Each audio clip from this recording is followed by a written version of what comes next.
Por la honrosa designación de las directivas del Instituto de Derecho Procesal, presento en este Congreso 2020 mi ponencia sobre el desarrollo y los cambios legislativos que ha experimentado el mecanismo liquidatorio concursal, especialmente con ocasión de las órdenes de confinamiento derivadas del problema de salud pública que afrontamos por el virus del COVID-19. En consecuencia, he dividido mi exposición en una primera aproximación al significado de estos procesos dentro de nuestro sistema económico, sus finalidades, la evolución desde la expedición del Código de Comercio en 1971 y la situación actual frente a la pandemia. Indudablemente, la idea de liquidar a un empresario colectivo, a una sociedad comercial, nos enfrenta con que algo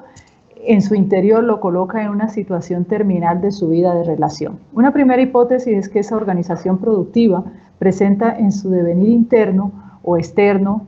un problema que le impide seguir funcionando correctamente en el mercado y debe encarar su desaparición dentro de ese escenario en el cual ha venido desarrollando sus actividades. El problema que puede enfrentar la empresa comercial entonces podría relacionarse con el aspecto interno, propio de su ámbito organizacional, de las relaciones entre los asociados, pérdidas de capital social, imposibilidad sobrevenida de seguir desarrollando el objeto para el cual fue creada, orden de autoridad competente, ausencia de ánimo societatis o sencillamente por el ejercicio de la autonomía de la voluntad de los socios. Casos todos que normalmente pueden resolverse en el plano societario con figuras tales como capitalizaciones, escisiones, fusiones, transformaciones y liquidaciones voluntarias.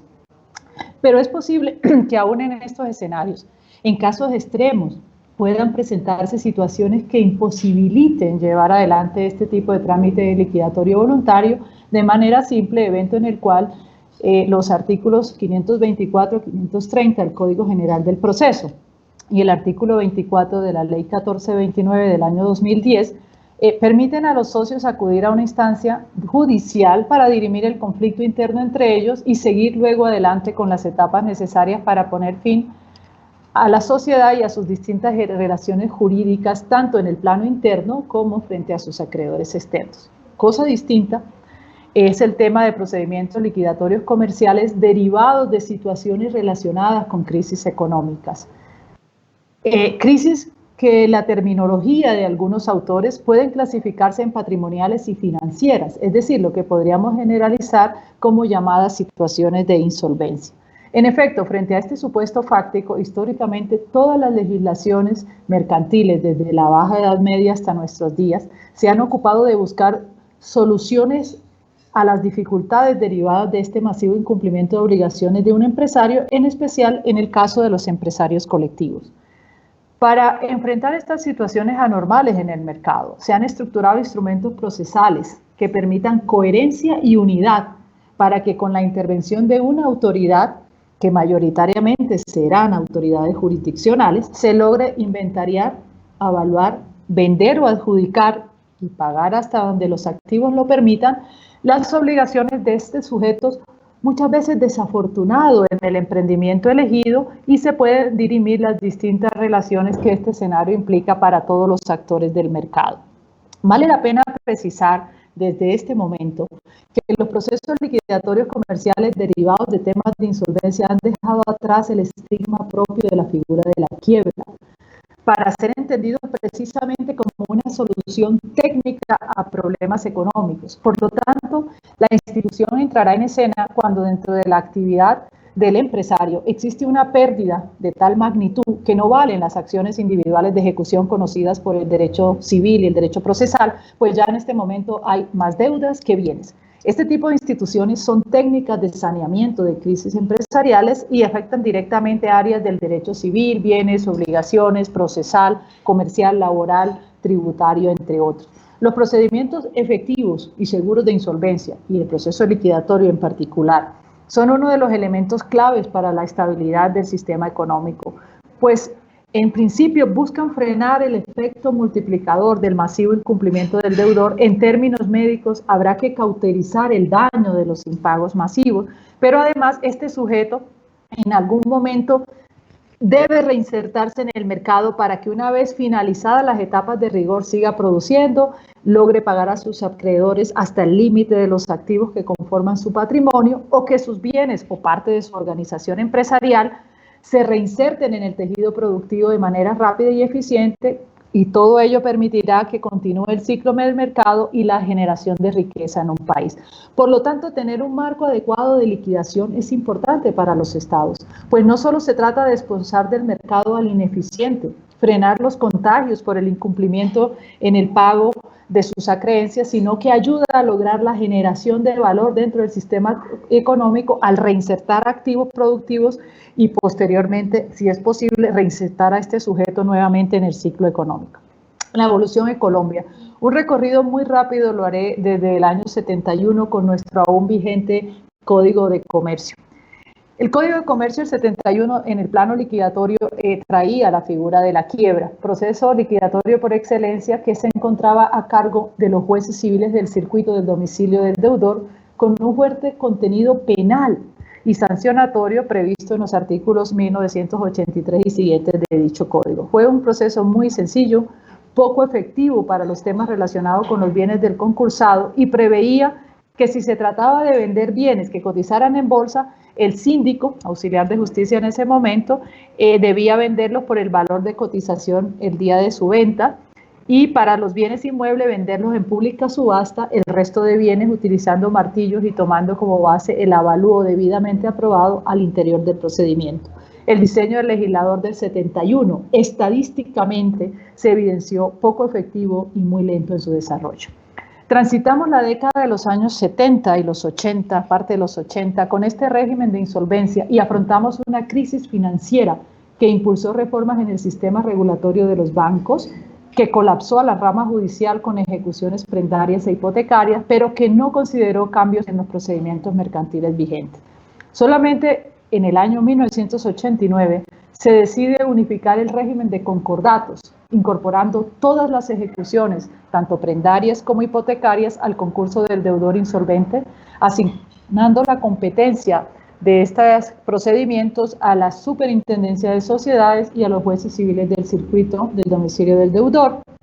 pero no se interviene en el proceso liquidatorio, es decir, en la quiebra, cuyas estructuras siguen siendo las tradicionales. Fue con la promulgación de la Ley 222 de 1995 que se presenta un verdadero y profundo cambio en los procedimientos concursales en Colombia, que en un rápido resumen podemos precisar de la siguiente manera. Se asignan en este momento, ahora sí, de manera clara, funciones jurisdiccionales para estos juicios a la super de sociedades, tanto en el caso de los mecanismos negociales concordatos, como en el caso de los mecanismos liquidatorios, llamado ahora liquidación obligatoria, eliminando el estigma que la palabra quiebra generaba en el mercado. El mecanismo liquidatorio ya no implica necesariamente la apertura de una pieza penal de forma automática y para la disposición de los bienes del insolvente se elimina la pública subasta, dejando que el auxiliar de justicia, ahora denominado liquidador, realice la venta directa,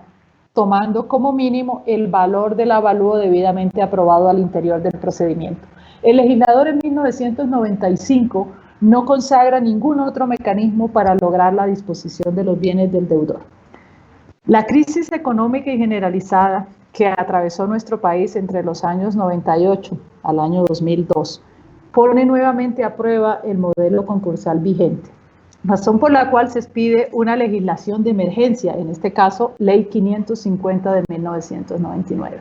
que ordena la suspensión del régimen concordatario para implementar un trámite denominado reestructuración empresarial, el cual será totalmente extrajudicial. Extendió el conocimiento de los trámites a las cámaras de comercio y a otros operadores e incluyó dentro del presupuesto subjetivo organizaciones que tradicionalmente se encontraban exceptuadas del régimen ordinario de insolvencia, tales como entidades del sector salud, entes territoriales, por ejemplo. Queda vigente en el año 99 la liquidación judicial, la liquidación obligatoria, pero interviene de manera muy importante el legislador en el tema de disposición de los bienes, buscando alternativas para lograr reinsertar los bienes al tejido productivo y propone como solución que para la venta de activos se pudiera acudir a la figura de la pública subasta del entonces vigente Código de Procedimiento Civil. Igualmente propone el legislador de emergencia en el año 99 que si transcurrido 3 meses no se ha logrado la venta en pública subasta, el liquidador pueda implorar el pago por cesión de bienes de los artículos 1672 y siguientes del Código Civil,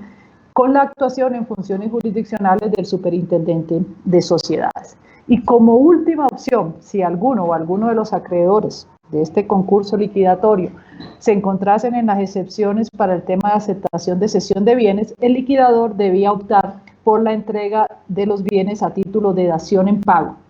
utilizando las órdenes de prelación de ley y tomando como base de avalúo el valor de la última postura fallida en la subasta.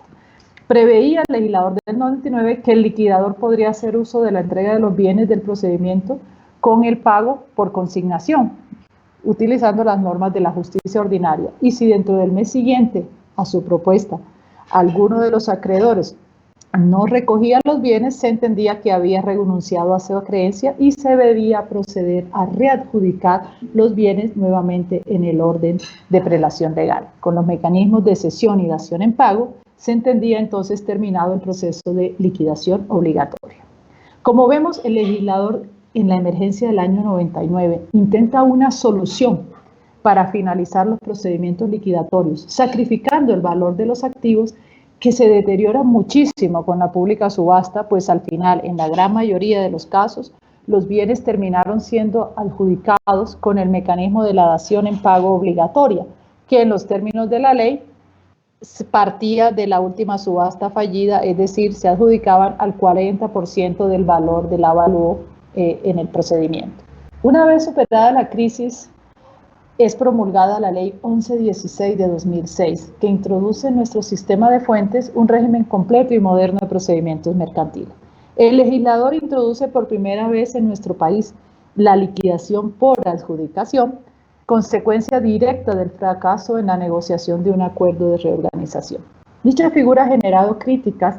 pues mantienen firme etapas ejecutoriadas de la fracasada reorganización, pero no presenta un mecanismo general de venta de bienes del deudor, y la adjudicación de los mismos se hace en conjunto a sus acreedores de acuerdo con el orden de prelación de crédito, lo cual no es una solución a la crisis empresarial. Al contrario, genera una compleja comunidad de bienes entre distintos órdenes de acreedores que finalmente terminarán nuevamente en escenarios judiciales en un proceso divisorio.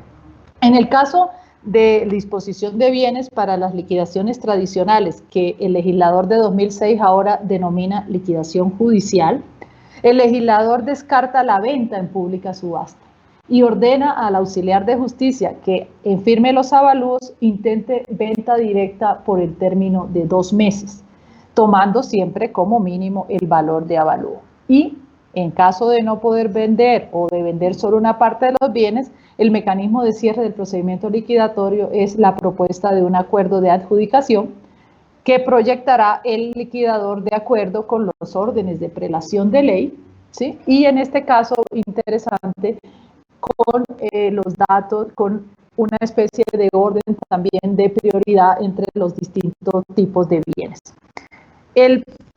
procedimiento de 2006 significa un avance para nuestros procesos liquidatorios concursales frente a lo previsto en la ley de 222 del 95, al permitir la adjudicación de bienes y al acotar por 2 meses la venta directa de los mismos, por lo cual evita la pública subasta y ordena de alguna manera la entrega de los bienes a los acreedores con vocación de pago. Ello ayudó en su momento a lograr la terminación de los procesos liquidatorios, reinsertando de alguna manera los bienes al mercado. Pese a lo anterior, los activos siguen teniendo dificultades para volver al tejido productivo y por efectos en mucha ocasión de la falta de caja para cubrir los gastos de administración o los gastos de la masa en estos procesos. Estos bienes se entregan a los distintos tipos de acreedores, entre los cuales nuevamente se conforma una comunidad difícil de administrar y de liquidar, generando pérdidas grandes al mercado y en muchos casos teniendo que acudir nuevamente a la jurisdicción, al proceso divisorio para que se logre la tutela efectiva de los distintos acreedores que comparecen a los juicios concursales. Y llegado a este difícil y complejo año 2020, tenemos que Colombia no ha sido la situación global generada por las órdenes de confinamiento, consecuencia de esta inusual emergencia sanitaria que el mundo está afrontando. Y 20 años después de nuestra última gran crisis financiera e inmobiliaria, enfrentamos una crisis inédita, global y sanitaria que amenaza con convertirse en una crisis económica de consecuencias incalculables. A diferencia de la crisis del año 98-99, esta vez las reformas fueron estructuradas mediante el vehículo de decreto legislativo dentro del marco de la emergencia económica, social y ecológica decretada el pasado 17 de marzo. Y se presenta con un ingrediente marcado de incertidumbre para realizar previsiones de recuperación económica, pues no es claro el momento en que podamos proyectar un regreso a una mediana normalidad que permita recuperar la confianza para realizar las actividades económicas y reactivar todos los frentes del consumo. En consecuencia, el legislador de emergencia utiliza como herramienta en los términos liquidatorios concursales dos decretos legislativos, el 560 y el 772 de 2020, y un decreto reglamentario, el 842 de 2020. Por el lado del decreto 560 de 2020, el mismo tiene tres grandes objetivos: evitar que la situación de iliquidez que genera la falta de consumo por las órdenes de confinamiento derive en crisis estructurales que destruyan el tejido empresarial, lo cual además generaría una avalancha de procedimientos judiciales de insolvencia. Propiciar que los administradores societarios tengan un margen de maniobra para idear salidas frente a la crisis, no se precipiten o se sientan presionados por los temas de futuras responsabilidades, y buscar ayudas estatales que van desde líneas de financiación, garantías y alivios en temas impositivos. En concreto, el legislador de emergencia opera sobre las normas vigentes de la 1116 de manera temporal, suspendiendo la vigencia por 2 años de figuras contenidas en la normativa actual, ¿sí? Complementando la batería de instrumentos con intervención igualmente temporal por 2 años en normas del Código de Comercio, del Estatuto Tributario, y otorgando las líneas de crédito y las garantías para los empresarios. Frente a los liquidatorios comerciales, el decreto 560 suspende por 2 años el procedimiento de liquidación por adjudicación previsto en la ley 1116 e introduce una figura novedosa en nuestro sistema que se llama la descarga de pasivos. Esta figura puede ser utilizada cuando el pasivo del deudor sea superior a su valor como empresa en marcha. En ese supuesto, de hecho, el acuerdo de reorganización podría disponer la descarga de aquella parte del pasivo que exceda la mencionada valoración. En ese caso, aunque el deudor se encuentra tramitando un proceso de negociación, de reorganización, su patrimonio es negativo y quizás las proyecciones de viabilidad iniciales no pueden cumplirse. Los acreedores, una vez agotadas determinadas etapas procesales que le van a permitir controvertir la valoración de la empresa y los porcentajes de crédito que tienen vocación de pago, son los llamados a tomar la decisión de descargar el pasivo que excede esa validación. Este artículo fue objeto de reparos en algunos de los escritos que conforman el expediente de control automático de constitucionalidad del decreto 560, y al momento de la ponencia no contamos con el texto de la sentencia, pero el boletín de prensa informa que el descargue de todas maneras no podrá afectar los créditos relativos a alimentos de adultos mayores y en consecuencia adopta una decisión aditiva en el sentido de incluir a ese tipo de acreedores. Punto neurálgico para el éxito y la consolidación de la figura del descargue en nuestro país será el método de reconocido valor técnico que se elija para valorar la empresa. Flujo futuro menos deudas, por poner un ejemplo, y que con ese valor técnico una mayoría de acreedores externos que representen por lo menos el 60% de aquellos que tienen vocación de pago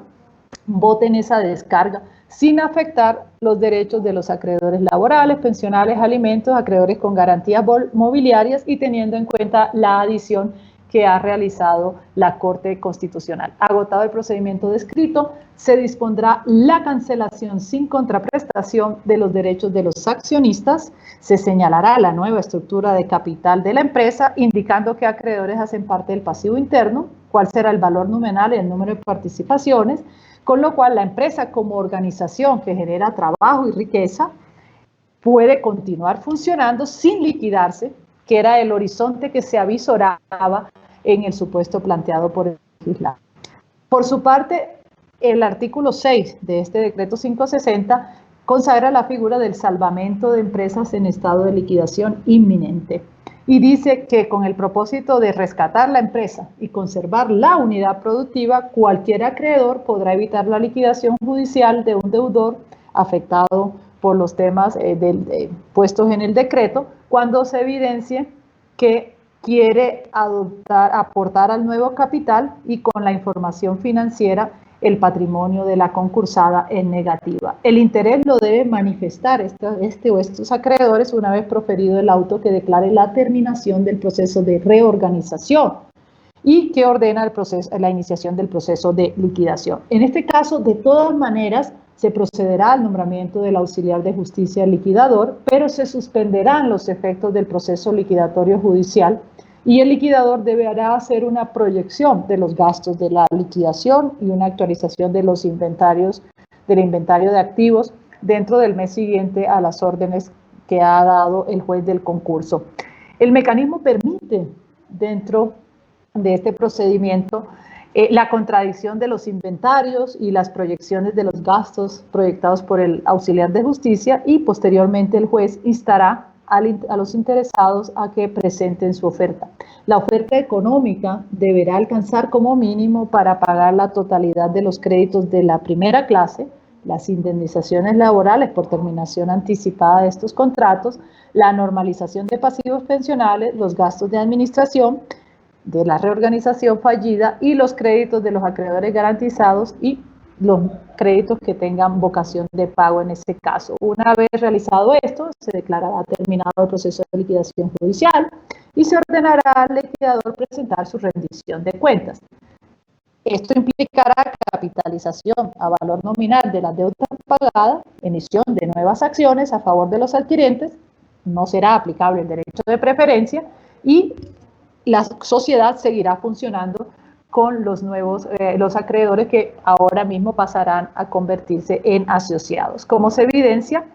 la idea es que la empresa evita su liquidación, que los anteriores accionistas ceden su posición a los acreedores que están dispuestos a seguir con la organización empresarial, generando empleo y riqueza, y que se van a cancelar hasta ciertos órdenes de prelación legal las deudas del fallido, sin que sean rematados o adjudicados los bienes en común y pro indiviso a grupos de acreedores con intereses disímiles, que a veces hacen inviable la continuación de la actividad productiva, la generación de valor y riqueza en el mercado, como sucede con la liquidación judicial tradicional y el llamado acuerdo de adjudicación. Con posterioridad, el legislador promulga el decreto 772, norma que interviene de manera más directa en los temas liquidatorios. Precisa en esta parte que los bienes del deudor sometido a liquidación judicial deben reingresar de manera rápida, pronta y ordenada al flujo económico para promover la reactivación de la economía. Y ello se logra con mecanismos de adjudicación y conversión a efectivo que maximicen su valor. En concreto, el decreto define el mecanismo de recuperación de valor de los bienes en procesos liquidatorios. Para ello, insta al auxiliar de justicia, al liquidador, para que intente la adjudicación en bloque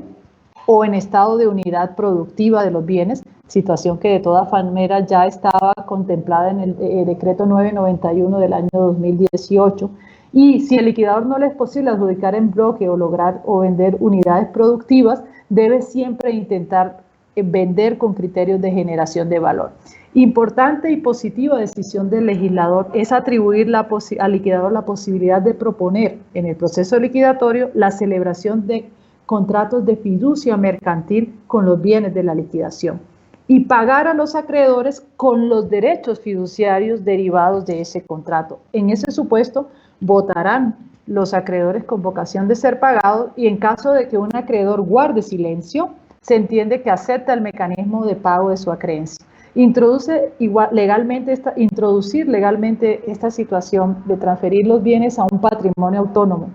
y pagar a las distintas clases de acreedores con derechos fiduciarios que una vez se vendan con criterios de mercado y con el manejo profesional que se espera tendrá la sociedad fiduciaria, realmente implica maximización de los valores de los bienes del fallido, una solución para la difícil comunidad de bienes que las adjudicaciones implican entre distintos tipos de acreedores y no tener que acudir nuevamente a la justicia para un eventual proceso divisorio. Igualmente se consagra que una vez agotados 2 meses, que es el plazo de la ley 1116 para la venta directa por parte del liquidador, el liquidador puede acudir al martillo electrónico con una base no inferior al 70% y en una segunda postura con una base del 50%. Solo como última opción, el liquidador puede en este caso hacer la adjudicación en los términos de la ley 1116, el acuerdo de adjudicación. Otra novedad que consagra el decreto y muy importante es introducir en Colombia el proceso de liquidación simplificada para pequeñas insolvencias. El supuesto subjetivo de esta figura aplica a sociedades comerciales con activos iguales o inferiores a 5.000 salarios mínimos legales mensuales vigentes. Estos empresarios colectivos solo pueden ser admitidos para este tipo de procedimientos. El procedimiento es mucho más corto, tiene términos menores. Acorde con la finalidad de agilidad del procedimiento, los bienes del insolvente se deben reinsertar rápidamente en el tejido productivo. Por lo tanto, en cualquier momento del procedimiento liquidatorio especial que estamos hablando, se pueden ofrecer ofertas vinculantes de ventas de activos condicionadas a la aprobación del inventario por parte del juez del concurso, ¿correcto? El valor de los bienes será el valor neto de realización. No existe la pieza procesal de proyecto de adjudicación, no se asignan votos, pues la idea de la figura es que la adjudicación la va a realizar el juez concursal, salvo que las partes prefieran la aplicación de la ley 1116 o de artículos del decreto de emergencia 560. Las partes podrán objetar el valor neto de realización de bienes aportando un nuevo avalúo superior o una oferta vinculante por mayor valor al contenido en los estados financieros con los cuales se da inicio al proceso liquidatorio. Si no hay objeciones o estas se concilian o se allanan, el juez dictará sentencia y corren 2 meses de plazo para ejecutar las ofertas vinculantes, vender los demás bienes por un valor nunca inferior al valor neto de realización o mediante martillo electrónico, y de allí en adelante se adjudicará y se hará la entrega material de los bienes, rendición de cuentas, traslado de 5 días para estudiar las cuentas y finalización del proceso. Consagra el decreto que las liquidaciones con masa insuficiente no serán admitidas a insolvencia y deben ser tramitadas como liquidaciones voluntarias, salvo que algún acreedor pague los gastos procesales, y por los 2 años de vigencia del decreto 772 no aplican los subsidios para liquidaciones sin masa que vienen desde la ley 550 del 99 y se encuentran vigentes en la ley 1116 de 2006. ¿Qué puedo decir? En todos los eventos en que procedería la liquidación por adjudicación, el camino será liquidación judicial y en este caso, salvo que en este caso estuviéramos hablando de liquidaciones simplificadas por los activos de la sociedad. ¿Cuáles son mis conclusiones frente a este rapidísimo recorrido por la manera de cambios y reinserción de los bienes en procesos liquidatorios? 1. Que la opción del legislador de emergencia de ofrecer una herramienta más sencilla para medianas y pequeñas empresas y permitirles un régimen menos alambicado, con estructuras, términos, costos menores que el régimen consagrado para la empresa de capital, es algo positivo.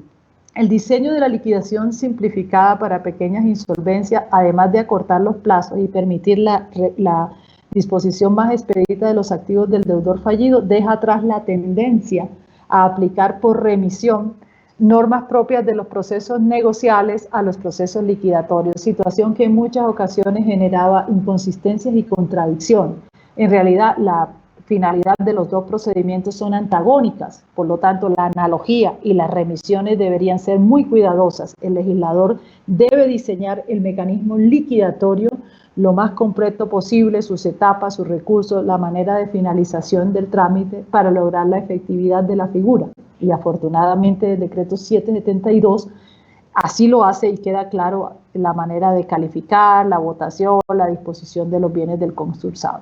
Permitir ofertas vinculantes para compra de activos y partir de que los bienes se valoran con el criterio de valor neto de realización es un acierto que permitirá avanzar en estos procedimientos, con lo cual los bienes y las unidades productivas y los pequeños empresarios que adquieran dichos activos pueden rápidamente generar riqueza en el país. La suspensión, por lo menos en estos próximos 2 años, de la figura de la liquidación por adjudicación es importante, sobre todo si la idea cardinal del legislador es que los bienes del empresario puedan volver al tejido productivo de una manera menos traumática y que los acreedores en estos casos logren una tutela efectiva como garantía judicial, pues la comunidad de bienes en las cuales derivaban muchas veces estos procedimientos dejaba duda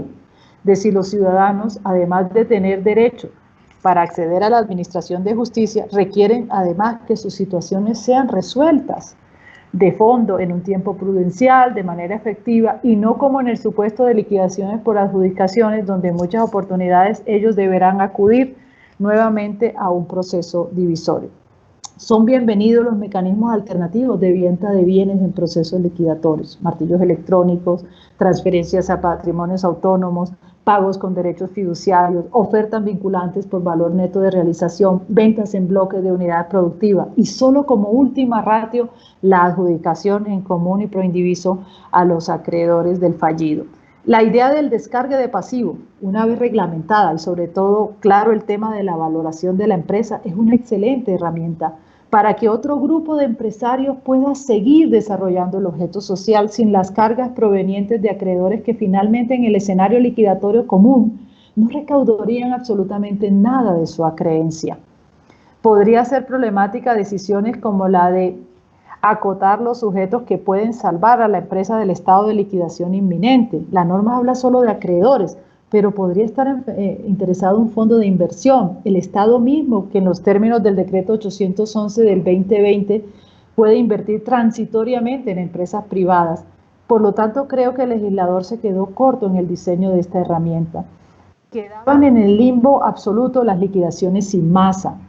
inadmitiéndolas al proceso concursal y ordenando utilizar el mecanismo de liquidación voluntaria. Es claro que son escenarios distintos, que precisamente desde el año 95 este punto generó no pocos problemas a la Superintendencia de Sociedades, los que determinaron precisamente la creación del subsidio de liquidadores que igualmente ahora se ordenaba suspender por 2 años. Estos dos supuestos podrían generar la proliferación de empresas zombies, que no encontrarán el mecanismo para terminar su vida de relación en el tráfico comercial. Y muchos de los acreedores sentirán que no existe precisamente una tutela efectiva de sus derechos para resolver de fondo sus temas obligacionales. Sobre este punto debemos esperar el texto completo de la sentencia de constitucionalidad con ponencia de la magistrada Diana Fajardo para saber cuál será la interpretación o si sencillamente queda vigente lo previsto por la Ley 1116 de 2006 en un claro supuesto de revisencia automática de la norma anterior. Esto por cuanto en el boletín de prensa de los primeros días de septiembre de este año, la magistrada Fajardo expone que los dos supuestos, tanto inadmitirlos por liquidaciones sin masa como acabar con el subsidio, implican el negar el acceso efectivo